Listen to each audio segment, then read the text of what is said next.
And now, here's your host of Shaping Success, Wes Tankersley. What is up, everyone? Welcome to Shaping Success. I'm your host, Wes Tankersley. Morning coffee on a Monday. It's been a few days. A couple things have been going on, and I've been trying to decide and contemplate and try and figure those things out. So it's one of those deals. We missed our book review with Robert Watson last Wednesday. My son got sick, and when he gets sick, as you know, if you've listened for a while, it kind of just gets me in a situation where my life is on this track where I've got everything kind of planned out and in order so that I can do as many things as I possibly can do. So that entails raising my two kids, doing my full-time day job, and then also this, which kind of takes a back burner when that happens. But it also made me kind of contemplate a lot of things and think about some stuff that is going on in my life. So thanks everyone for being here. I appreciate you showing up. If this is the first time being here, been trying to do morning coffee every day, and then I've kind of switched it to just Monday and Friday, and then we do a book review with Robert Watson, which is kind of an inspirational, motivating book that he has, Ours Victorious, and just trying to inspire people. So anyway, with my son being sick, it just kind of took the back burner, and we had to do some stuff and just get that taken care of. He's finally feeling better. The last 2 nights he's actually slept through the night, which is always difficult. And my wife and I kind of get in this little argument about what we should do. And he gets up, she gets up, then I get up, then she gets up, and I get tired of getting up because once I'm awake, I can't go back to sleep. It was like this morning, I woke up, set my alarm clock at 4:15.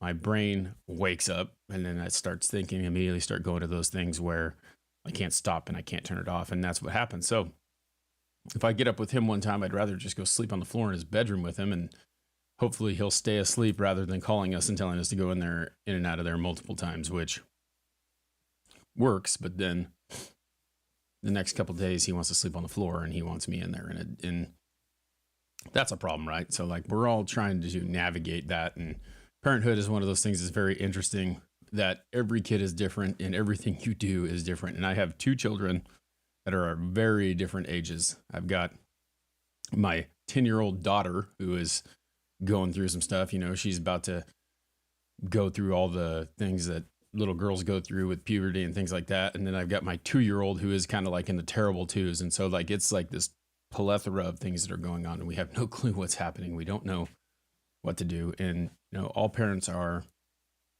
learning as they go, I feel like. And I sit there and I watch and I think about like my parents and how they raised us and what they did, and how we were all 3 different in our own way, and everyone is different, and we have to get used to that. And we have to understand that even though we think one way, it doesn't mean that it's the same way that everyone else thinks, and we have to work through that. But as that goes on, I start to think about it. This morning I woke up, I was tired. I don't necessarily know that I really wanted to do this morning, but I told myself that I had to. I need to come out here. I need to think about it. And I started to think about like where I'm at in my life and why I'm doing this. And I started to contemplate what is pushing me and what is motivating me to do this. Why did I start doing this in the first place? And what I need to do to get myself back into the point where I'm out here inspired every day, you know. And it was funny because when I started the show, I started doing it. I was, you know, thinking about what I was going to do and how I was going to do it. And I started doing interviews with people thinking, you know, I need to talk to people. I need to figure out how they did things and discuss with them their motivation and how they got where they were and what they were doing. And that will help other people see, and that'll help me see and help me figure out how to stay inspired and to keep moving forward every single day. And I started to think about it, you know, like no matter what I do, as long as I keep doing it, something's going to hit, something's going to click, something's going to go. So it's been tough. It's been one of those things where I thought, I'm just going to keep doing it no matter what, because that's what I do. I'm not going to stop. And so trying to find those inspirations and those things that keep you moving forward is one of those things that I like to show people, and I like to make sure that they understand that it's up to them no matter what they do. And you know, I've been looking for inspiration, and where do I find inspiration, and how did I get inspired to do this? And listening to other people who helped me through this time when I used to think that no matter what I did, I'm just going to work hard and everything will happen. or it won't happen. And if it doesn't happen, then I won't be disappointed because I thought that, if I keep doing it and then it doesn't happen, it's no big deal. But if it did happen, then I could be excited about it. So kind of like the glass half empty. And that's something that I've talked about a lot. So I started looking through stuff this morning. I'm trying to find something to make me just kind of get in that mode, get back in that place. And I found this thing. It's 8 places successful people find their motivation. And I think that a lot of times we get lost in the fact that nothing is happening and trying to forget about the journey and how we got there. And I hate that word journey because it is this path that we're going on.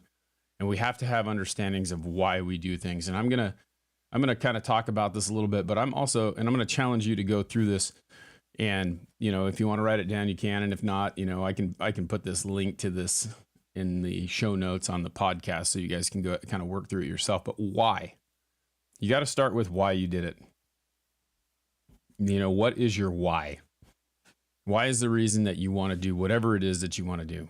Why did I start this podcast? Why am I thinking that where do I think it's going?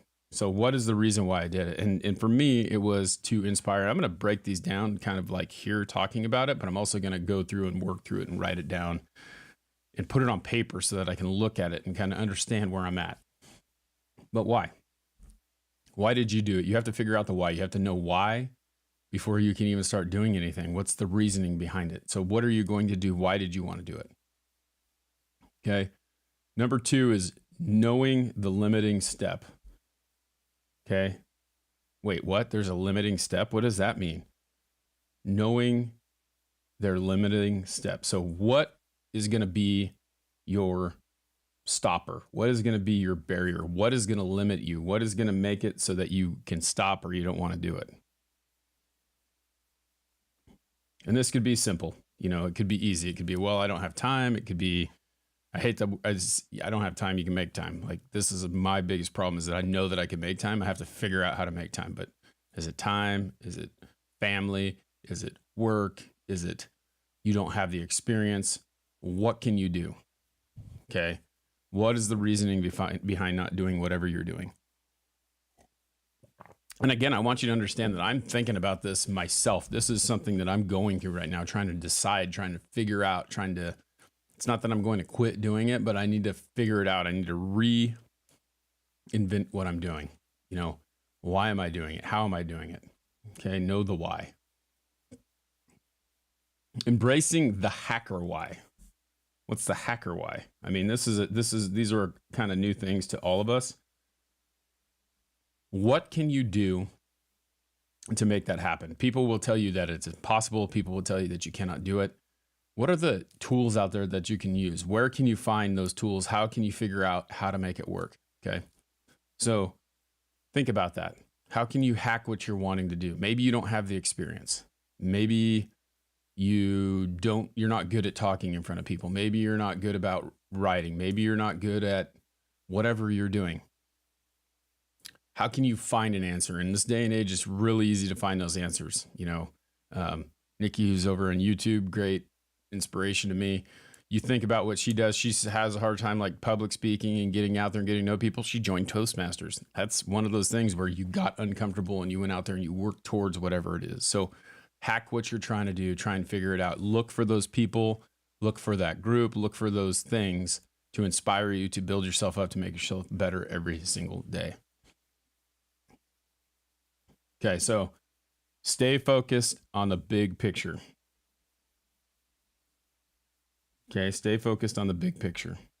I'm writing these down as we go because I'm telling you, I'm going to go through and I'm going to go through these again because I am at a point where I need to remind myself why I do what I do. Okay. So stay focused on the big picture. What is your big picture? You can't figure out what that is. You can't stay focused on the big picture until you defined what that is. Okay. So you have to go back to that first one or the second one. Why? The why. What is it? Start with the why. You need to figure that out and then you need to stay focused on that. Okay. This next one's pretty good. And we've been kind of talking about it a little bit though. Surround yourself with catalysts. Who are those people? Who are the catalysts? What are the things?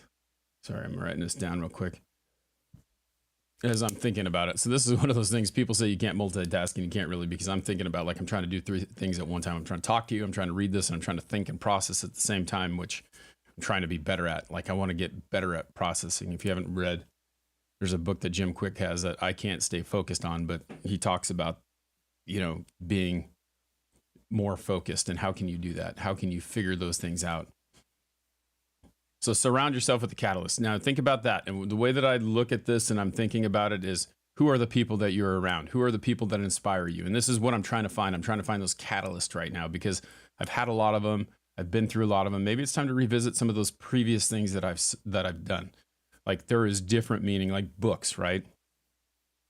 Friend Michelle gave me this book. She's actually over on YouTube right now, but she gave me this book to read, The Four Agreements. Very inspiring to me. I hadn't thought about a lot of those things in a long time, and they were great reminders, and talking and thinking, and how can you make yourself better, and if you can stick to those four agreements. And I recommend that book. You need to read it and write those things down and stick them in front of your face every single day, so you can remember and think about the things that you do and live by them.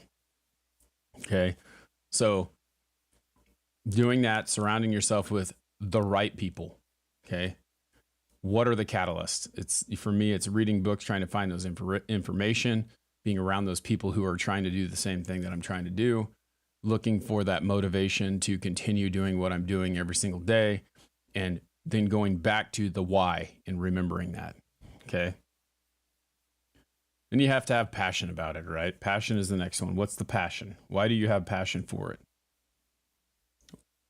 And I have to tell you, when I'm like dead set on what I'm doing, and I'm trying to be who I am, and trying to inspire people, and trying to help them to see it, like, I feel so good about myself. The passion that I have is to teach other people how to find this, how to be inspired. But when you're not inspired, it's tough to do that. So when you don't feel like it, when you're tired, when there's all these things going on, and it's a mind game, right? Because I have to tell myself, I've told you this, and I've told that I don't believe in quitting. I don't believe in stopping. I don't believe in, doing it halfway. So my problem, when I wake up in the morning, and like the other day, my son's not sleeping well, and I wake up in the morning and I don't feel like it. If I come out here and I show you that, or if you won't believe me. You won't understand. You won't know where I'm coming from, and it's tough. So you have to find that passion, and you have to stay focused on it.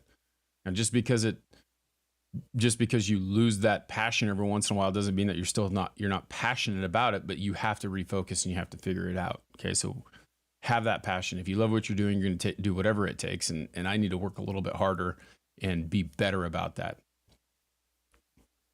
Okay. Have a sense of urgency.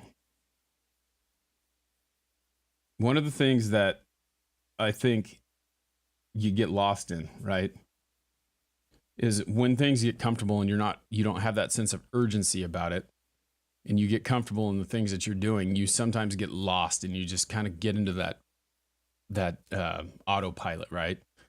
And so that's when things happen. That's when things get worse typically, is because you're in autopilot. You're not worried about it. You stop thinking about it. You just keep going through the motions every single day.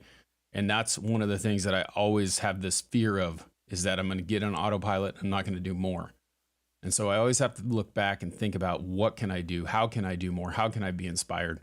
And so you have to find that sense of urgency. What is it? It's almost like looking back and there is a fire coming at you right now, and you have to put that fire out, or you're going to not make it. So what do?